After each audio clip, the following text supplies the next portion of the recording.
মুসলমান বন্ধুগণ, গভীর মনোযোগ। হাকিম লোকমান এই দুনিয়ার জমিনে একজন মস্ত বড় বুজুর্গ আলী, যিনি পয়গম্বর ছিলেন না, নবী ছিলেন না, একজন ওয়ালি। কিন্তু আল্লাহর কাছে তার কথাগুলা বড় পছন্দ। এই জন্যে আল্লাহ তার নাম সহ তার কথাগুলাকে কোরআনে কোট করেছেন সূরা লোকমান দিয়ে। তিনি তার সন্তানদেরকে ওসিয়ত করলেন। দুনিয়ার জমিনে চারজন বিশ্ববিখ্যাত কালো মানুষের মধ্যে একজনের নাম হাকিম লোকমান। তিনি ছিলেন হাবশী গোলাম।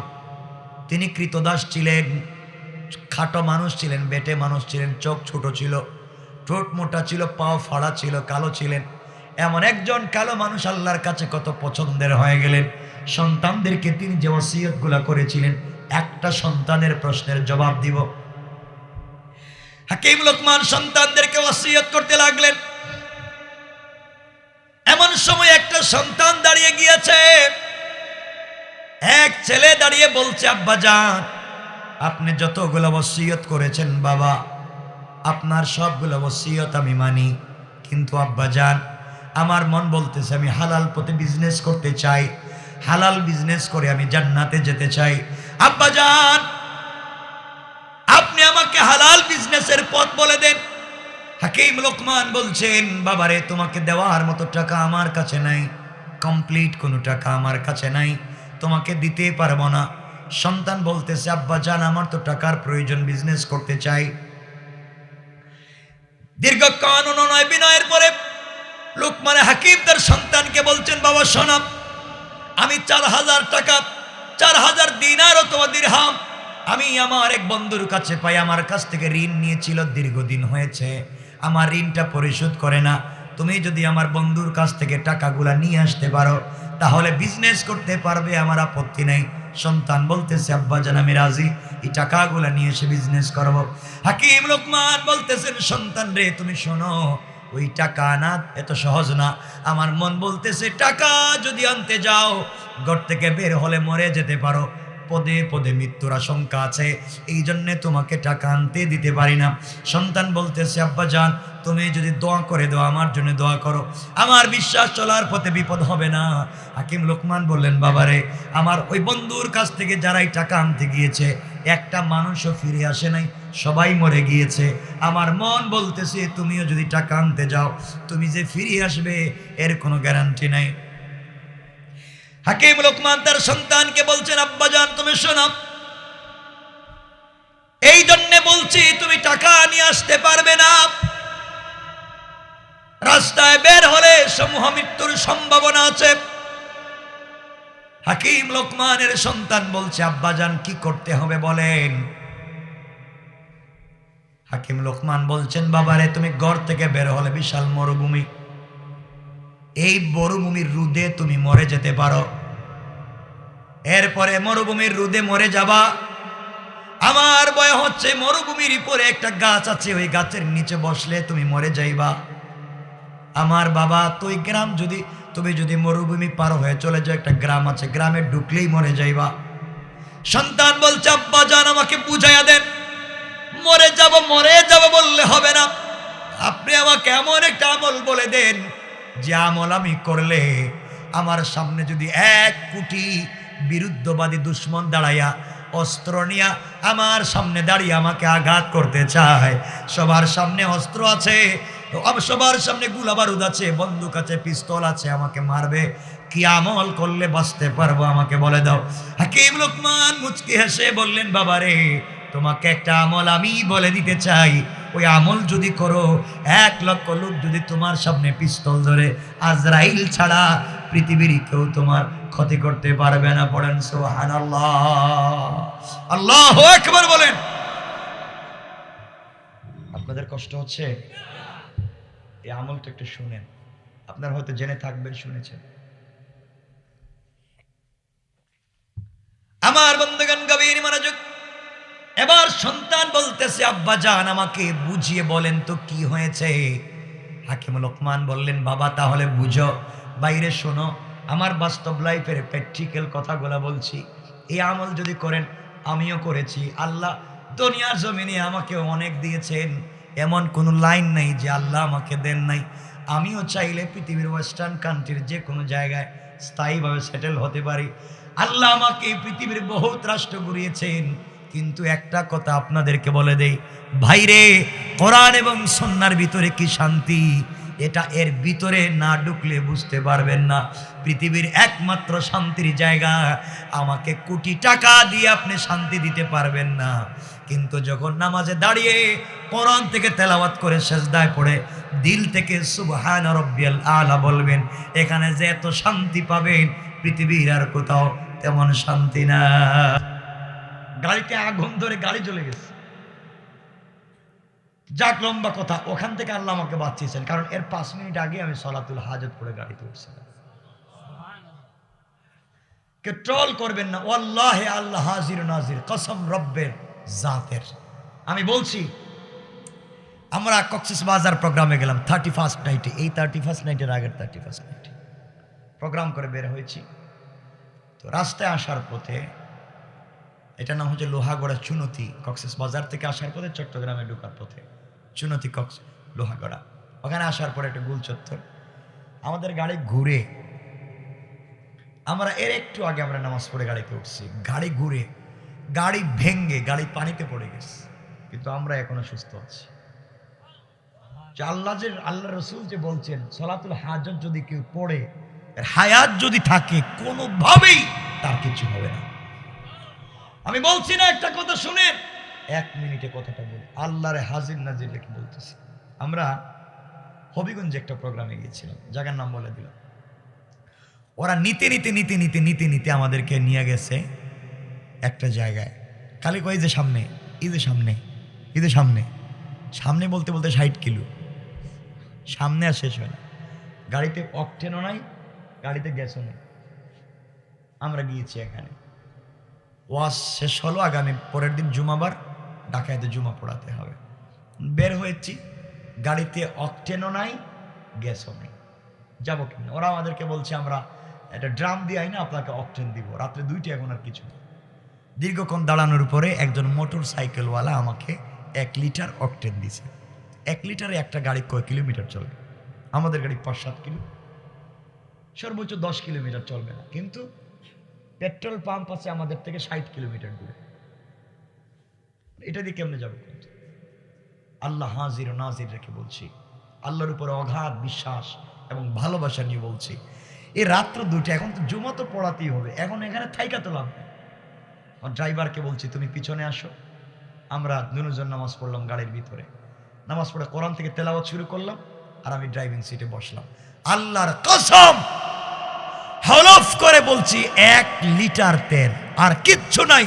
আমরা 60 কিলোমিটার গাড়ি চালিয়ে আমরা গ্যাস পাম্পে ঢুকেছি, তো গাড়ির স্টার্ট এমনি বন্ধ হয়ে গেছে। আমি অনেক জায়গায় বলেছি, আমার উস্তাদরা বলেছি, তো আমি বাস্তব কথা বলছি। সলাতুল হাজতের যে কি স্পিরিট, আমি এই ঘটনার থেকে আপনাদেরকে বুঝাই দিব, বেঁচে থাকলে এটা ছাড়েন না। রসুল বলেন, আমি তো 5 ওয়াক্ত নামাজের আগে পরেই তো সলাতুল হাজত পড়তাম, তো আপনি কেন পড়বেন না? আমার বন্ধুগণ, কবির মনোযোগ বুঝাইয়া দিই, তাহলে বুঝেন। হাকিম লোকমানের ছেলে বলতেছেন, আব্বা জান আপনি বলুন কি করা লাগবে, আপনি বলেন, কি আমল করলে আমি 1000 দুশ্মনের সামনে গেলে আমার ক্ষতি হবে না, আপনি বলেন। লোকমানে হাকিম বললেন, তাহলে বাবা কাছে আও। কাছে নিয়ে বললেন, শোনো, ঘর থেকে তুমি যখন সফরের জন্য বের হয়ে যাবা, তুমি যদি সকল বিপদ থেকে বাঁচতে চাও, কারণ আল্লাহ বলেছেন যেই ব্যক্তি সলাতুল হাজত পড়ে ঘর থেকে বের হয়ে যায়, আল্লাহ পাক নামাজের কারণে একজন রহমতের ফেরেশতা দিয়া তার সিকিউরিটির ব্যবস্থা করে দেয়। হাকিম লোকমান বলছেন, আব্বা জান, ঘর থেকে বের হয়ে যাওয়ার সময়ে তুমি যখন টাকা আনতে যাইবা, তোমাকে বলি কেমনে যাওয়া লাগবে। আব্বা জান, ঘর থেকে বের হওয়ার সময় 2 রাকাত সলাতুল হাজত পড়ে বের হবা, এরপরে বোতলের মধ্যে পানি নিবা, জগের মধ্যে পানি নিবা, ওই পানি সফরে তোমার কাজে লাগবে। বাবারে, তুমি যখন চলে যাইবা, ঘর থেকে বের হওয়ার পরে বিশাল মরুভূমি, ধোধো মরুভূমি, কয়েকদিন সফর করলে মরুভূমি শেষ হবে না। মরুভূমির বালি এত গরম, মরুভূমির পাথরগুলো এত গরম, এই মরুভূমিতে চলতে চলতে এক সময় দেখবা তোমার পায়ের চামড়া পর্যন্ত জ্বলে যায়, তোমার তৃষ্ণা লাগবে, জিহ্বা শুকিয়ে যাবে, কলিজা পর্যন্ত শুকিয়ে যাবে, পানির তৃষ্ণা লাগবে, পানি পান করার জন্য তুমি তোমার ব্যাগের পানি বের করবা, বোতলের পানি বের করবা, পান করার জন্য পানি বের করবা। আব্বা জান তোমাকে বলছি, পানি বের করে হাতে নিবা, হাতে নিয়ে দেখবা এই পানি তো আগুনের মতো গরম হয়ে আছে, পান করলে তোমার নাড়ি বুড়ি জ্বলে যাবে। আব্বা জান এখন তোমার পানির প্রয়োজন, জিহ্বা শুকিয়ে যাচ্ছে, কলিজা শুকিয়ে যায়, পানি ছাড়া তুমি বাঁচবা না, মরুভূমির মধ্যখানে কোনো জায়গায় পানিও তুমি পাইবা না। ওই সময় আমি বাবার ওসিয়ত মনে রাখবা, তোমাকে ওসিয়ত করলাম, তুমি 2 রাকাত সালাতুল হাজাত পড়ে আল্লাহর কাছে হাত উঠাইবা, ডান দিকে সালাম ফিরাবা। আমার বিশ্বাস ডান দিকে সালাম ফিরে দেখবা যেই মরুভূমিতে একটু আগে দু বালি কোনা ছিল, কোনো ঘর বাড়ি ছিল না, সালাতুল হাজত পড়ে ডান দিকে সালাম ফিরাবা, সালাম ফিরানোর সাথে সাথে দেখবা মরুভূমির মধ্যখানে সুন্দর একটা সবুজ জঙ্গল দেখা যায়। সুবহানাল্লাহ পড়বেন না? আব্বা জান তুমি এই জঙ্গলের ভিতরে ঢুকে যাইবা, জঙ্গলের ভিতরে ঢুকবার পরে এই জঙ্গলের হিংস্র প্রাণী সাপ ভাল্লুক তোমাকে আঘাত করবার জন্য আসবে। ওই সময় যদি তাদের আক্রমণ থেকে নিজেকে বাঁচাতে চাও, আবার তুমি 2 রাকাত সালাতুল হাজত পড়বা। সালাতুল হাজত পড়বার কারণে ওই পশুগুলা তোমাকে ডিস্টার্ব না করে তোমার জন্য পাহারাদারির ব্যবস্থা করে দিবে। পড়েন সুবহানাল্লাহ। ও বাবা তোমার তৃষ্ণা লেগেছে, পানির প্রয়োজন, পানি তো নাই, সব গরম হয়েছে, এমন সময় আবার তুমি 2 রাকাত সালাতুল হাজত পড়বা। পড়বার সাথে সাথে জঙ্গলের দিকে তাকায়া দেখবা 2টা পাথরের চিপা থেকে ঝর্ণার মতো ঠান্ডা পানি গড়িয়ে পড়ে যায়। ওই ঠান্ডা পানির কাছে যাওয়ার পরে ইচ্ছে মতো মন ভরে তুমি পানি পান করবা, নিজের বোতলে পানি ভরবা। বাবারে ঠান্ডা পানি পান করবার পরে মানুষের ক্লান্তি আসেনি? মানুষ যখন পেট ভরে পানি পান করে মানুষের ক্লান্তি আসে। ও বাবা তোমারও ক্লান্তি আসবে, ক্লান্তি আসলে ঘুমের প্রয়োজন হবে। তুমি ওই জঙ্গলের ভিতরে বিশ্রাম নিতে যাইবা না, বিশ্রাম নিলে বিপদ হবে। বাবারে জঙ্গল থেকে বের হয়ে যাবা, জঙ্গল থেকে বের হয়ে যাওয়ার পরে তুমি হাঁটতে পারবে না, চোখের ভিতরে ঘুম থাকবে, বিশ্রাম লাগবে।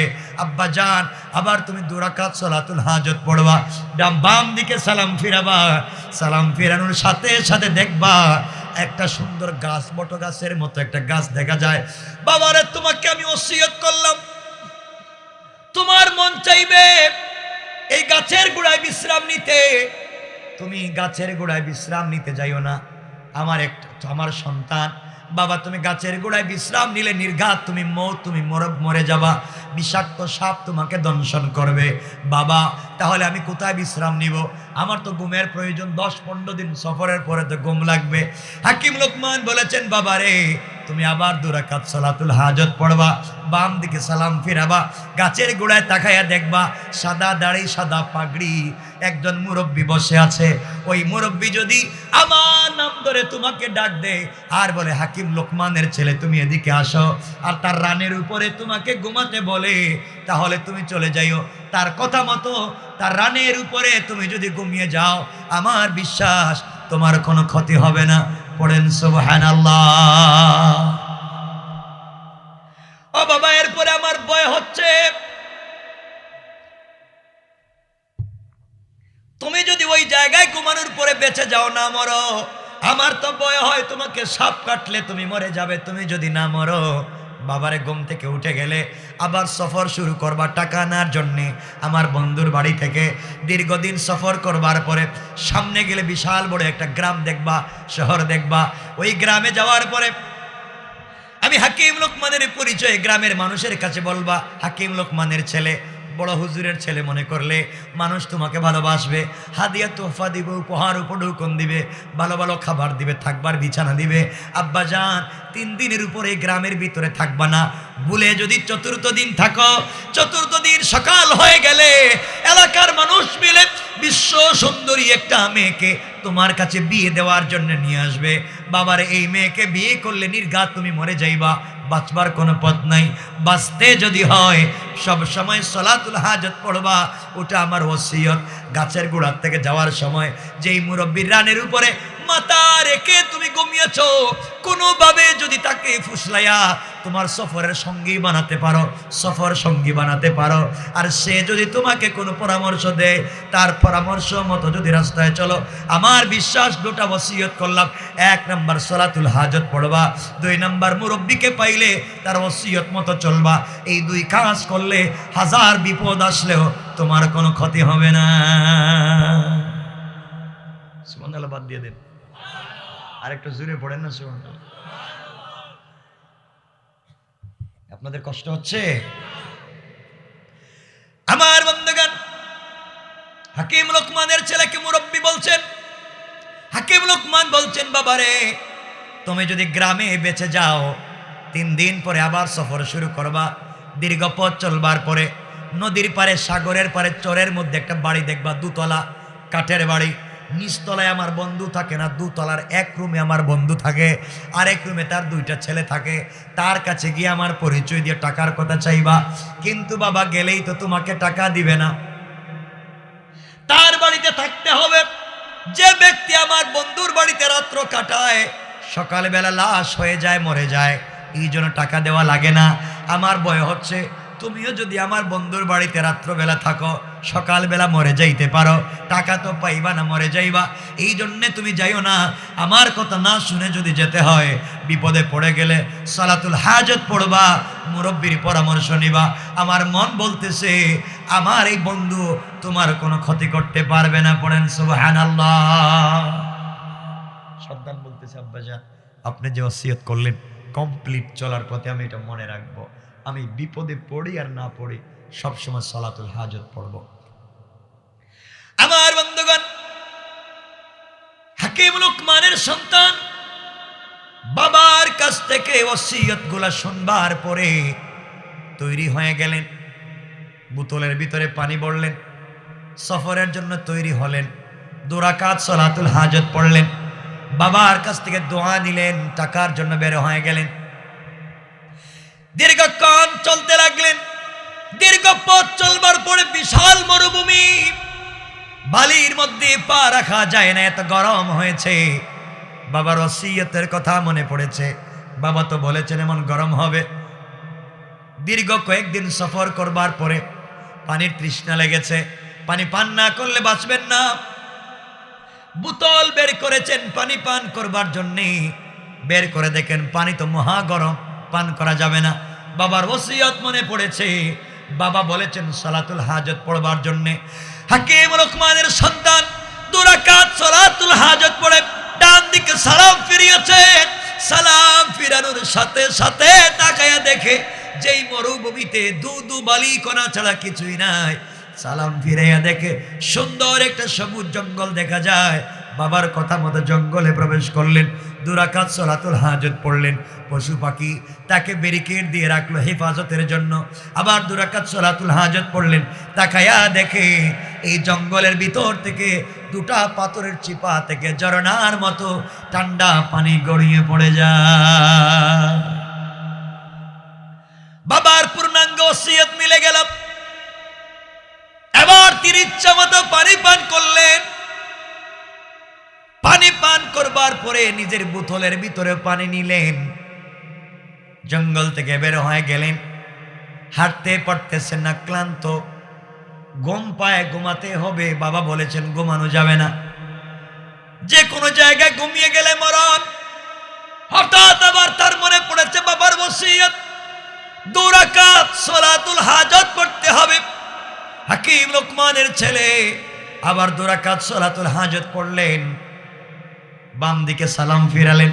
তাকায়া দেখেন মরুভূমির মধ্যখানে বট গাছের মতো বিশাল একটা গাছ দেখা যায়, আর তার ছায়া মাটিতে পড়েছে। দৌড়াতে লাগলেন, বাবার সবগুলা কথা তো মিলে যাচ্ছে। গাছের গোড়ায় বিশ্রাম নেওয়ার জন্য দৌড়ান। হঠাৎ মনে পড়েছে বাবা বলেছেন এই গাছের গোড়ায় ঘুমালে বিপদ আসেনি। চোখের পানি ছেড়ে কান্না শুরু করলেন, আল্লাহকে ডাক দিয়া বলছেন, আল্লাহ বিশ্রামের প্রয়োজন, বাবা বলেছেন গাছের গোড়ায় বিশ্রাম নেওয়া যাবে না, গাছের গোড়ায় গেলে মরণ। আমি কোথায় যাব? আবার 2 রাকাত সালাতুল হাজত পড়লেন, সালাম ফিরালেন, তাকায়া দেখেন বাবার ওসিয়ত মতো ওই গাছের গোড়ায়, বট গাছের মতো গাছের গোড়ায় মাথায় সুন্দর পাগড়ি, সাদা দাড়ি একজন মুরব্বী বসে বসে আল্লাহর নামের তাসবিহ পড়ে যায়। তিনি পাশ কাটিয়ে চলে যান। এই মুরব্বী গাছের গোড়ার থেকে ডাক দিয়ে বলছে, তুমি কি হাকিম লোকমানের ছেলে? হঠাৎ মনে পড়েছে বাবা তো বলেছেন যদি ওই লোকটা বাবার নাম বলে ডাক দে তাহলে বিভ্রান্ত হব না। তিনি কাছে গেলেন, গিয়ে বললেন, কে আপনি? আমাকে চিনবা না? তুমি কি হাকিম লোকমানের ছেলে? হ্যাঁ আমি হাকিম লোকমানের ছেলে। কোথায় যাবা? লম্বা সফরে যাব, ঋণ টাকা পাই, টাকা আনতে যাব। বাবার কাছ থেকে টাকা নিয়েছিল তার বন্ধু, টাকা আনতে যাব। ক্লান্ত ঘুমাতে চাই, জায়গা পাই না।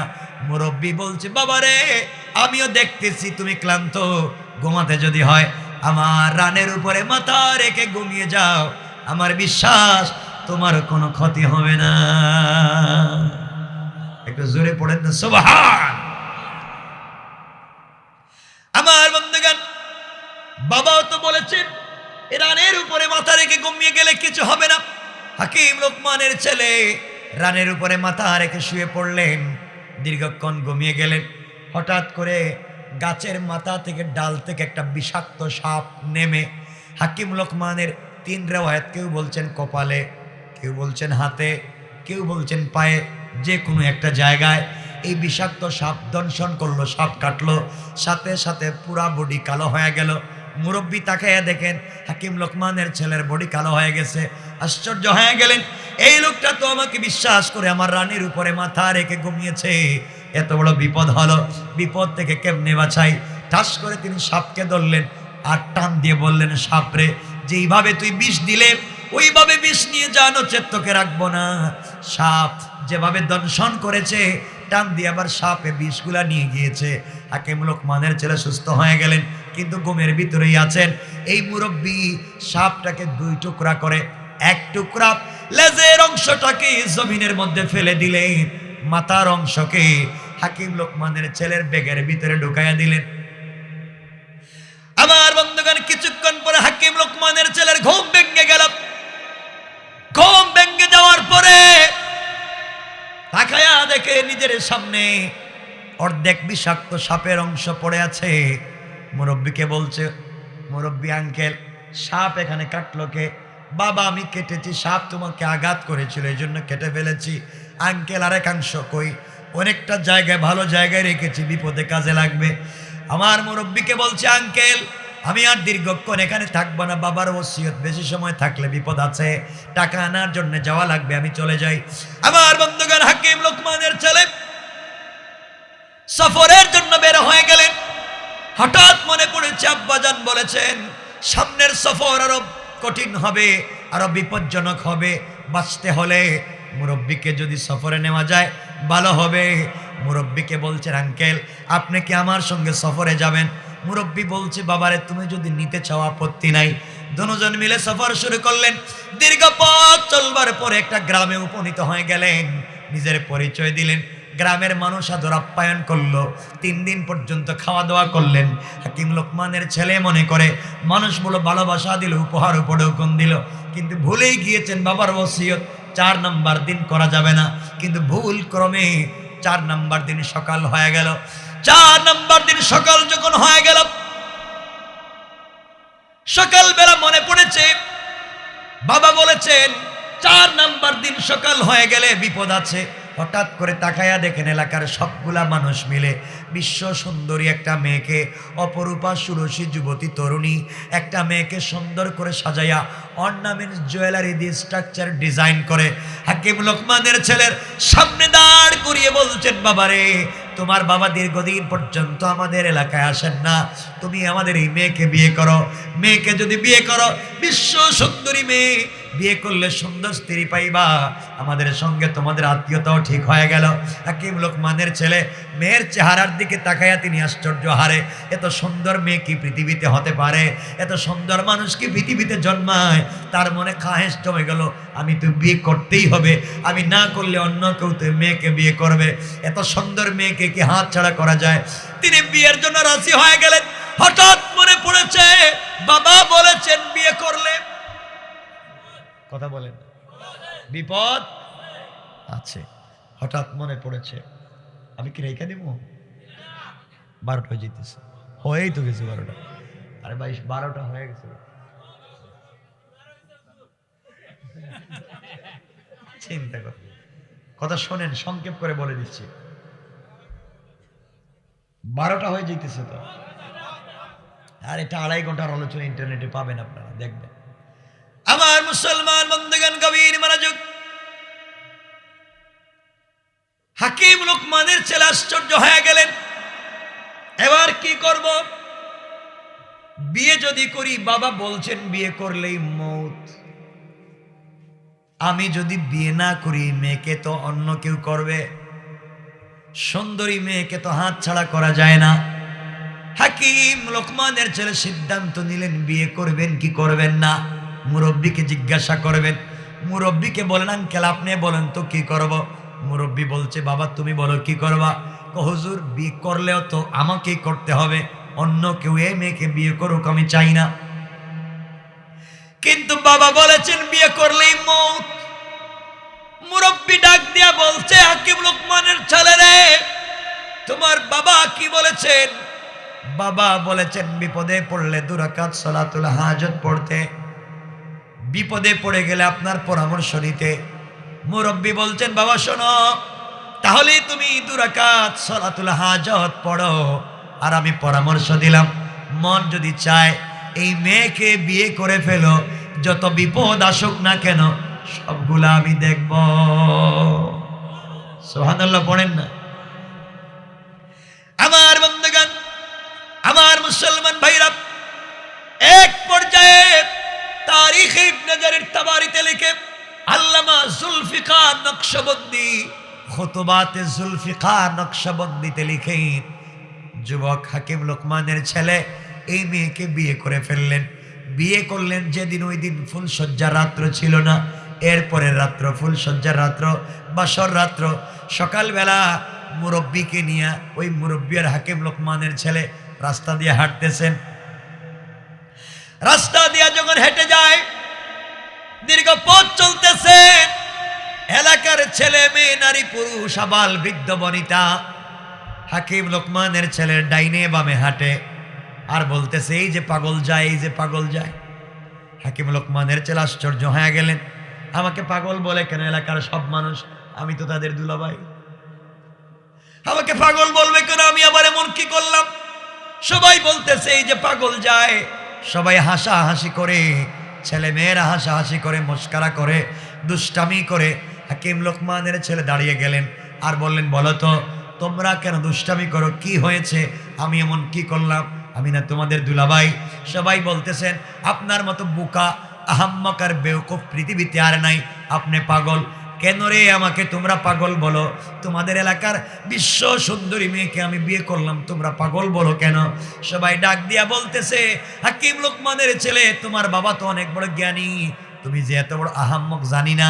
তুমি যে এই মেয়েকে বিয়ে করছো, এই মেয়ে তোমার আগে আরো 9টা ছেলের বিয়ে করছে। কয়টা? আপনি 10 নম্বর। কইটা কোনো কথা হইল? হ্যাঁ এটাই তো কথা, আপনি 10 নম্বর। এই জন্য হাসতেছি, আপনি 10 নম্বর। এই মেয়ের আগে আরো 9টি বিয়ে হয়েছে। হাকিম লোকমানের ছেলে জিজ্ঞাসা করলেন তাহলে 9 জন গেল কই? আমি যে 10 নম্বর, বাকি এরা গেল কই? এত সুন্দরী মেয়েকে ওরা ডিভোর্স দিল, কোনো ছাড়লো কেন? সবাই বলতেছে হাকিম লোকমানের ছেলেরা কেউ ছাড়ে নাই, এই মেয়েকে যারাই বিয়ে করেছে, বিয়ে করার পরে ফুলসজ্জার রাত্রে, বাসর রাত্রে যারা স্ত্রীর কাছে গিয়েছে, সকালবেলা তাদের লাশ বের হইছে। এইভাবে আমরা সকালবেলা বাসর ঘর থেকে পর্যায়ক্রমে 9টা লাশ বাইর করছি। তুমি পাগল এই জন্য বললাম তুমি 10 নম্বর, আজকে রাত্রে তোমার লাশ আমরা বাইর করব।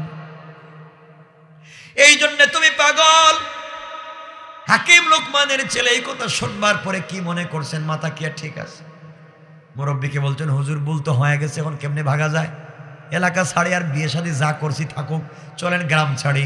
খবর শুনে তার স্ত্রী পুরা এলাকায় সিকিউরিটি গার্ড লাগাই দিছে, আমার জামাই যেন বাঁকতে না পারে।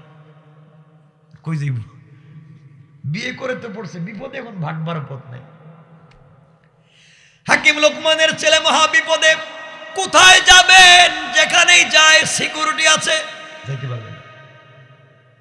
হাকিম লোকমানের ছেলে বুঝতে পারলেন নির্ঘাত মত, বাঁচার কোনো পথ নাই, কারণ 9 জন মরছে, আমি 10 নম্বর।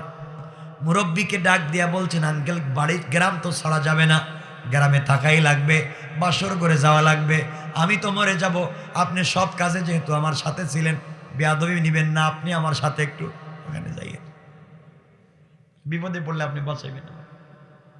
মুরব্বী দেখলেন হাকিম লোকমানের ছেলের কান্না থামে না, ডাক দিয়ে বললেন, বাবা রে, তোমার বাপ কি বলে নাই যত বিপদ আসুক না কেন সালাতুল হাজত পড়বা, আমি পরামর্শ দিব, ইনশাআল্লাহ আমার মন বলতেছে তোমার কোনো ক্ষতি হবে না। পড়েন সুবহানাল্লাহ। আমার বন্ধুগণ, হাকিম লোকমানের ছেলে বলছেন, মুরব্বী একটু পরেই তো বাসর রাত্র, আমি কি একা একা বাসর ঘরে যাব? কই যাবেন? যাওয়ার আগে 2 রাকাত সালাতুল হাজত পড়বা, আমি যে পরামর্শ দিব তা নিয়ে চলবা, এরপরে যদি বেঁচে থাকো দেখা হবে। হুজুর তাইলে কি মরে যেতে পারি? আরে টাকা নিতে আইছিলাম, বাপ তো বলছিল টাকার দরকারই নেই, তো জান যাইছে। হাকিম লোকমানের ছেলে ফুলসজ্জার রাত্রে দরজায় দাঁড়ায় আছেন। মুরব্বী বলছেন, বাবা রে, 2 রাকাত সালাতুল হাজত পড়ো, পড়ে আমার পরামর্শ মতো ঘরে যাও। হুজুর পায়ে ধরে আপনি বলেন কি করব? বাসর রাত্রে ঘরে ঢুকবার পরে স্ত্রী তোমার সাথে মেলামেশা করতে চাইবে পাগলের মতো, মানবা না তুমি? তুমি শুধু একথা বলবা, স্ত্রী তোমাকে আমি কোনোদিন দেখি নাই, জানি নাই, তুমি আমাকে দেখো নাই, জানো নাই, আজকে তুমি আমাকে চিনো, আমি তোমাকে চিনি। এই চিনা জানার মধ্য দিয়ে কিছু সময় চলে যাক। এভাবে কিছুক্ষণ কথা বলার পরে হঠাৎ স্ত্রীকে বলবা, স্ত্রী রে, আমার পেটে একটু ব্যথা করতেছে, আমি ওয়াশরুম থেকে আসি, অজু ইস্তেঞ্জা করে আসি। এই কথা বলে একটা বদনা নিয়া, পাত্র নিয়া, লুঠা নিয়া দৌড়াইয়াও বাসর ঘর থেকে বের হইয়া তুমি আমার কাছে আসবা। এরপরে যা করা লাগে আমি করে দেব, আমি বলে দেব। আমার মন বলতেছে তোমার কোনো ক্ষতি হবে না। মুরব্বীকে হাকিম লোকমানের ছেলে বলছে, আঙ্কেল ঘরে যাওয়ার পরে যদি মায়ের শুরু করে দেয়, আর 9 জনই তো মরছে, এখন আমি গেলেই যদি মায়ের শুরু করে, তাহলে বাইরে মুখে। হাকিম লোকমানের ছেলেকে মুরব্বী বলছেন, বাবা শোনো, আমি ওসিয়ত করে দিচ্ছি, তুমি ঘরের ভিতরে যাইবা, 2 রাকাত সালাতুল হাজত পড়ে যাইবা। ঘরের ভিতরে যাওয়ার পরে স্ত্রী তোমার সঙ্গে মেলামেশা করতে চাইলে তুমি বলবা, আমার পেটে ব্যথা হচ্ছে, ওয়াশরুমে যাওয়া লাগবে। এই কথা বলে বদনা নিয়ে বের হয়ে চলে আসবে, আমি বলবো যা বলার। আমার বন্ধুগণ, কথা সংক্ষেপ, রাত্র হয়েছে 12টা, আমার যাওয়া লাগবে বহুত দূর। আমারও কাছে নেই তো, খুব ভালো হয়েছে, এটা দোয়া করে দিলে তো আপনারা বাঁচলেন। আর শোনেন, ফজরের নামাজ কি পড়বেন না আজকে? ইনশাল্লাহ তো সারা জিন্দেগি পড়ছে, নামাজ তো পড়বো সবাই ইনশাল্লাহ। সবাই বলেন ইনশাল্লাহ। মানে আজকের রাত্রে নামাজ পড়বেন তো, এটাই বলছি। আবার মুসলমান বন্ধুগণ, গভীর মনোযোগ। হাকিম লোকমানের ছেলে ভয়ের ঠেলায় 2 রাকাত পড়ছে নি, 2 রাকাত করে 4 রাকাত পড়ছে, আর নিজ মনে মনে বড় খতমের দোয়া পড়তেছে, আল্লাহ জানি কি হইব আজকে। মুরব্বী বলতেছেন, বাবা যাও, তোমাকে দোয়া করে দিলাম, যাও। হাকিম লোকমানের ছেলে ঘরের ভিতরে প্রবেশ করেছেন, মুরব্বী দাঁড়িয়ে আছেন। ঘরে ঢুকবার পরে স্ত্রী ডাক দিয়া বলছে, স্বামী রে, আপনি দূরে বসে থাকলে চলবে না। হাকিম লোকমানের ছেলে বলছেন, শোনো, তুমি জিন্দেগিতে আমাকে দেখো নাই, আমিও তোমাকে কোনোদিন দেখি নাই, আজকে রাত্রে পরিচয় রাত্রে তোমাকে আমি চিনবো, এভাবে চিনবো। স্ত্রী বলতেছে, অবশ্যই, কিন্তু আমার সঙ্গে মেলামেশা করা লাগবে। কয় আমি রাজি, কিন্তু আগে কথা বলি। কথাবার্তা বলতেছেন, হঠাৎ করে হাকিম লোকমানের ছেলে চিন্তা করলেন কোন সময় জানি আবার মায়ের শুরু করে। বললেন, স্ত্রী শোনো, আমার পেটে ব্যথা হচ্ছে, আমি একটু ওয়াশরুম থেকে আসি, অযু ইস্তেঞ্জা করে আসবার পরে তোমার সঙ্গে মেলামেশা করব। এই কথা বলে বদনা নিয়া, পানির যে কোনো পাত্র নিয়া দৌড়াইয়া ঘর থেকে বের হয়ে মুরব্বীর সামনে রেখে বলছেন, আঙ্কেল আপনি বাঁচান, আর কেমনে যাই? মুরব্বী বললেন, হাকিম লোকমানের ছেলেরে আগে যাও, তুমি অজু করে আসো। হাকিম লোকমানের ছেলে অজু করতে চলে গেলেন। এমন সময়ে এই মুরব্বী হাকিম লোকমানের ছেলের ব্যাগের ভিতর থেকে সাপের মাথার অংশ আসেনি, ওই অংশটা বের করে বদনার ভিতরে ঢুকাইয়া মুখ লাগাই দিছে। মুখ লাগিয়ে দিয়েছে। হাকিম লোকমানের ছেলে অজু করে আসছে। মুরব্বী বলছে, বাবা তুমি 2 রাকাত সালাতুল হাজত পড়ো। 2 রাকাত সালাতুল হাজত পড়লেন। মুরব্বী বলছেন, নিয়ে যাও পাত্র, বদনাটা ঘরের ভিতরে নিয়ে যাও। এবার শিখাইয়া দেই। ঘরে নিয়ে যাওয়ার পরে স্ত্রীকে বলবা, স্ত্রী তোমার সঙ্গে আমি মেলামেশা করতে রাজি, কিন্তু আমারও শর্ত আছে। হুজুর শর্ত কি? শর্ত হলো স্ত্রীকে যে কোনোভাবে বাধ্য করবা এই বদনার ভিতরে প্রস্রাব করতে। যেভাবেই হোক তাকে বলবা পেশাব করতে বদনার ভিতরে। সে যদি পেশাব করে ফেলে, সাথে সাথে বদনাটা নিয়ে তুমি আমার কাছে আসবা, আমার কাছে দিবা, এরপরে আবার চলে যাবা। আমার মন বলতেছে এরপরে যাওয়ার পরে তুমি যদি মেলামেশা করো, আমার মন বলতেছে তোমার কোনো ক্ষতি হবে না। পড়েন সুবহানাল্লাহ। হাকিম লোকমানের ছেলে ঘরের ভিতরে গেলেন, স্ত্রীকে ডাক দিয়া বললেন, স্ত্রী রে অবশ্যই আমি মেলামেশা করবো, আপত্তি নাই, কিন্তু এই যে বদনা, এই লুটাই পাত্র, এর ভিতরে তোমাকে প্রস্রাব করতে হবে, পেশাব করতে হবে, এরপরে মেলামেশা করব। স্ত্রী দেখলো কোনোভাবেই স্বামীকে রাজি করানো যায় না। এক পর্যায়ে বাধ্য হয়ে বলছে, স্বামী আপনার কথা মানি। এই বলে স্ত্রী ওখানে প্রস্রাব করলো। প্রস্রাব করার পরে হাকিম লোকমানের ছেলে ওই বদনার মুখটাকে ডেকে দিয়া দৌড়াইয়া মুরব্বীর কাছে এনে বলছেন, হুজুর নেন, এবার বলেন কি করা লাগবে। এভাবেই তো রাত্র কেটে যায়। মুরব্বী বলছেন, হাকিম লোকমানের ছেলের বদনাটা উল্টাও। হাকিম লোকমানের ছেলে যখন বদনা উল্টানোর সাথে সাথে দেখেন বিষাক্ত কালো কালো ছোট্ট 2টা সাপ দেখা যায়, অর্ধেকও সাপ দেখা যায়। চিৎকার করে বলছেন, আঙ্কেল এগুলা কি? বদনা তো খালি আমি নিলাম, এগুলা কোত্থেকে এসেছে? মুরব্বী বলছেন, বাবারে তোমার স্ত্রীর পেটে 2টা কালো কালো সাপ ছিল, সাপের বাচ্চা ছিল। এই সাপের বাচ্চা কেমনে ঢুকলো, কেমনে আসলো, কোন কারণে সাপের বাচ্চা জন্ম নিল, এটা আরেক আলোচনা, ওদিকে যাবই না। কি খুশি মনে হচ্ছে আমি প্লাস্টিক। 12টা হয়ে গেছে তো, এটা আরেকটা বিষয়। এখন এই সাপটা কেমনে মেয়ের পেটে আসলো এটা অন্য বিষয়, বাদ আজকে রেখে দিলাম। আমরা সুজা সুজা শেষ করে দিই। আমার মুসলমান বন্ধুগণ কথাগুলো শুনেন, আমার ভাইরা। তিনি বললেন, তোমার স্ত্রীর পেটে বিষাক্ত কালো 2টা সাপ জন্ম নিয়েছে, কেমনে সেগুলা ভিন্ন বিষয়। এই জন্যে ওই স্ত্রীর সঙ্গে যেই স্বামী মেলামেশা করতে যায়, ওই সাপ তাদেরকে দংশন করে, আঘাত করে, এই জন্যে তারা মরে যায়। এইভাবে 9 স্বামী মরে গিয়েছে সাপের কামড়ে, সাপের দংশনে। হুজুর তাহলে অর্ধেক সাপ থেকে আসলো? বাবারে, গাছের গোড়ায় যে সাপ তোমাকে আঘাত করেছে অর্ধেক গাছের গোড়ায় ফেলে দিয়েছি, অর্ধেক বেকের ভিতরে ঢুকিয়েছি। কারণ কোনো জিনিসই অনুপকারী না, সব উপকারী। আপনারা মনে করে দেই, ডাস্টবিনের পানি ময়লা পানি, আবর্জনা পানি, ডাস্টবিনের পানি খাওয়া যায় না, অজু গোসলের কাজে আসে না, কিন্তু এই পানিও উপকারী। দেখবেন ডাস্টবিনের পানি, ময়লা পানি, খালের পানি যদিও খাওয়া যায় না, পান করা যায় না, এই পানি অজু ইস্তেঞ্জার কাজে লাগে না, ওয়াশরুমের কাজে লাগে না, এই পানি দিয়া অজু করা যায় না, গোসল করা যায় না, কিন্তু ঠিকই আগুন নিবানোর কাজে লেগে যায়। ঠিক কিনা বলেন? ফলের গাছ বয়স হয়ে গিয়েছে, ফল ধরে না, এই জন্য কেটে দিবেন না। গাছ বয়স হয়ে গেছে, ফল না দিলে কি হবে? এই গাছের নিচে তো ছায়া দিয়ে যায়।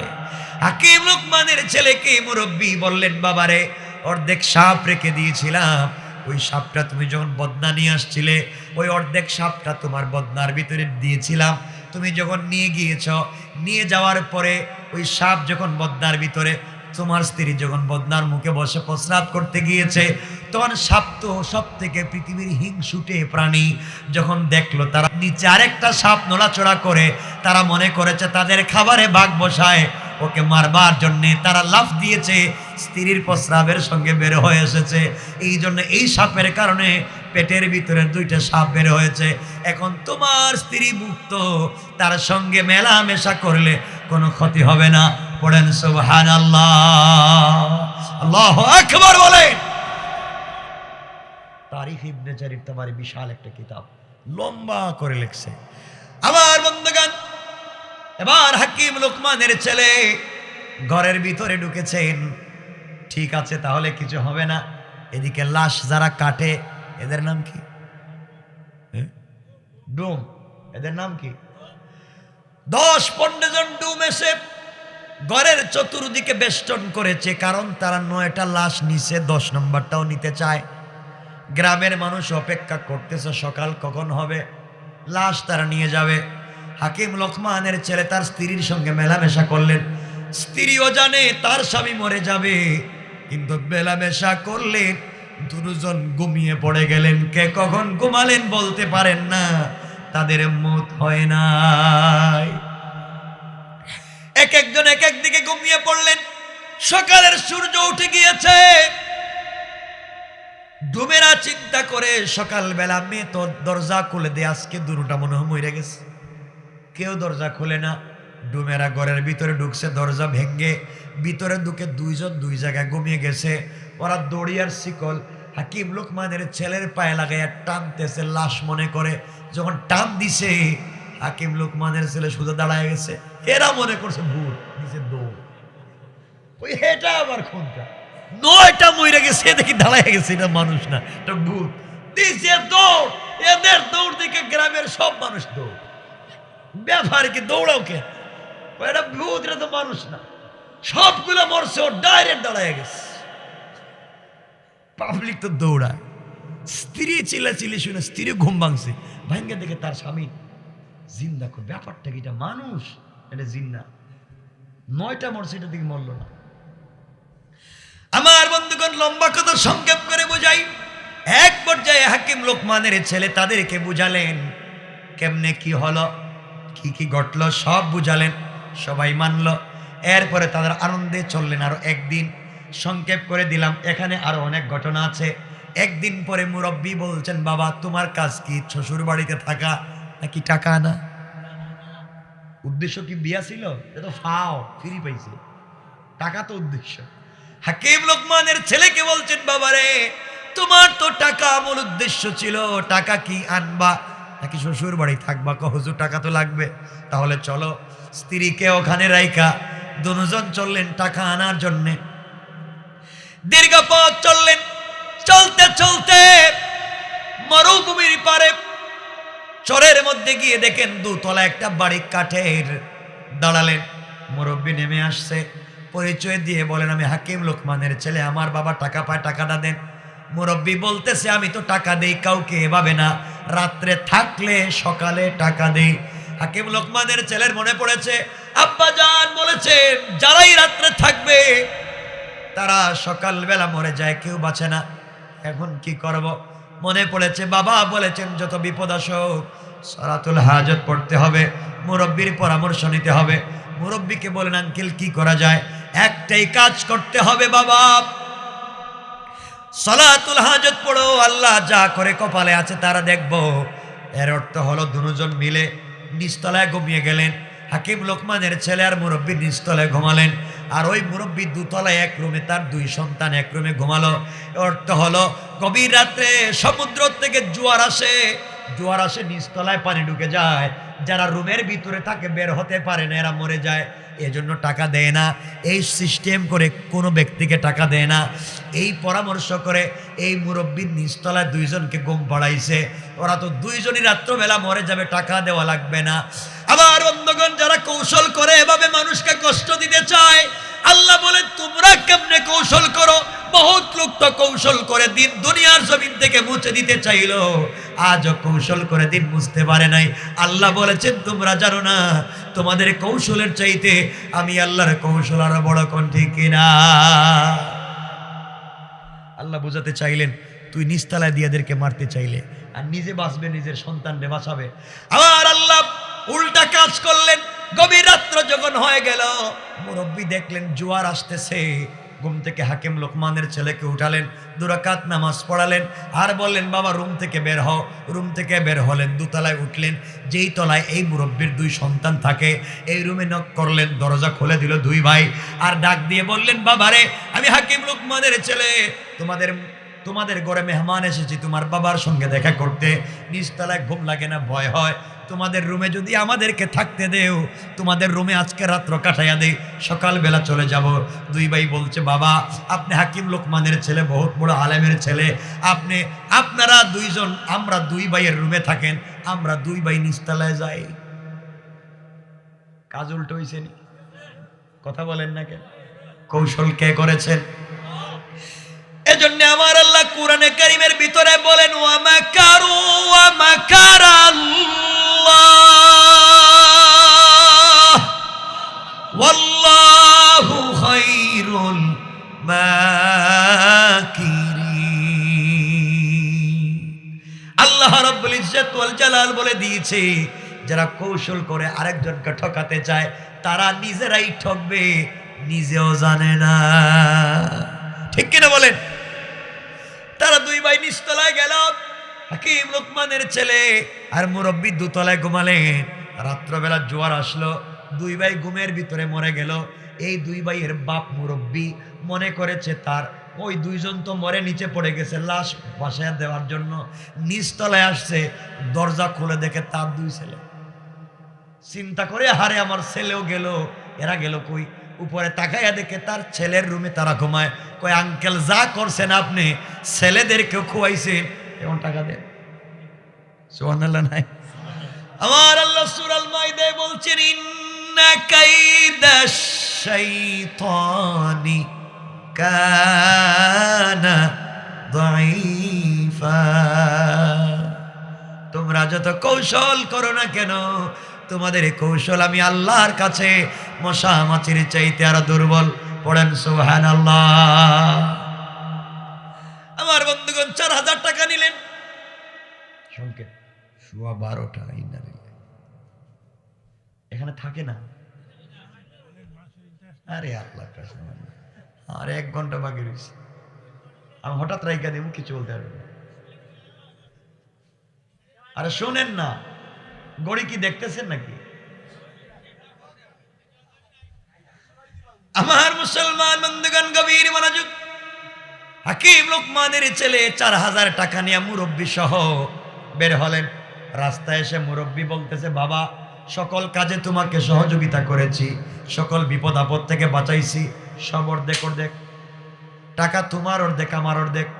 এবার হাকিম লোকমানের ছেলে চিন্তা করে মুরব্বীর তো আসলে চিনি না, এত কাজে সহযোগিতা করছে, এখন অর্ধেক অর্ধেক চায়। 4000 টাকার 2000 সে চায়।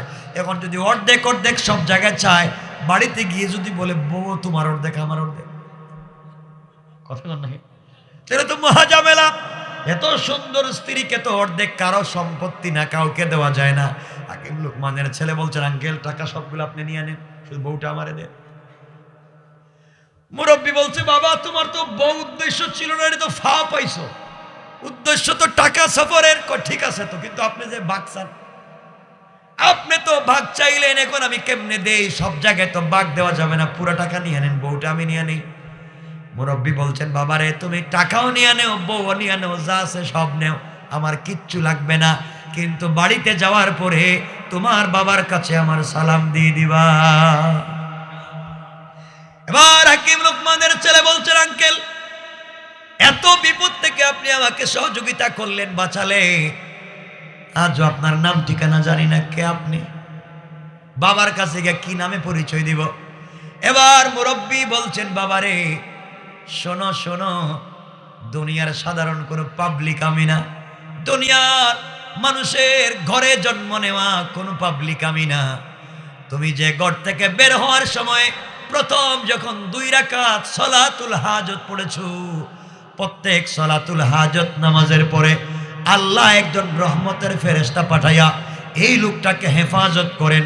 আল্লাহ তোমার দোয়া আর তোমার বাবার দোয়ার বরকতে আমাকে আল্লাহ মানুষের সুরত ধরাইয়া তোমার সকল বিপদ আপদ থেকে বাঁচাইয়া দেওয়ার জন্যে রহমতের ফেরেশতা আমাকে পাঠাইয়া দিয়েছে। আল্লাহু আকবার। আমি একজন রহমতের ফেরেশতা, যারা সালাতুল হাজত পড়ে সাথে সাথে আল্লাহ একজন রহমতের ফেরেশতা দেয়া অদৃশ্য থেকে তারা বিপদ থেকে বাঁচায়। আজকে আমি দৃশ্যমান হলাম, তোমাকে বুঝাইয়া দিলাম। বাবারে আমার পরিচয় তোমার বাবার কাছে দিও।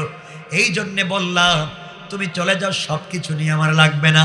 পৃথিবীতে যত বড় বড় বিপদ আসে না কেন, সব সময় 2 রাকাত সালাতুল হাজত পড়বা। আল্লাহ আসমান থেকে একজন রহমতের ফেরেশতা পাঠাইয়া সিকিউরিটি গার্ডের ব্যবস্থা করে দেবে। পৃথিবীর কোনো মানুষ তোমার কোনো ক্ষতি করতে পারবে না। পড়েন সুবহানাল্লাহ। এই জন্য চলার পথে আমরাও সালাতুল হাজত পড়বো, কি পড়বো না? বলেন ইনশাআল্লাহ। এরপরে কি হলো? বাসায় গিয়ে বউ পাইছি কিনা, এরপরে যাইতে পারছেন কিনা, ব্যবসা বাণিজ্য হয়েছে কিনা, সব বাদ। কথা এখানে রেখে দিলাম। বুঝাইতে পারলাম এতটুকুনি যে সালাতুল হাজত পড়লে এই উপকার হয়। ঠিক আছে তো ইনশাআল্লাহ? আমরা আদায় করবো তো ইনশাআল্লাহ? আজকের মূল আলোচনার বিষয় 5টা। 1 নম্বর অহংকার করব না, 2 নম্বর গালি দিব না, 3 নম্বর রুকু সিজদা আল্লাহর পায়ে, 4 নম্বর তওবা করব আল্লাহর কাছে, 5 নম্বর সকল বিপদে সালাতুল হাজত পড়ব ইনশাআল্লাহ। আল্লাহ আমাদের সবাইকে কবুল করো।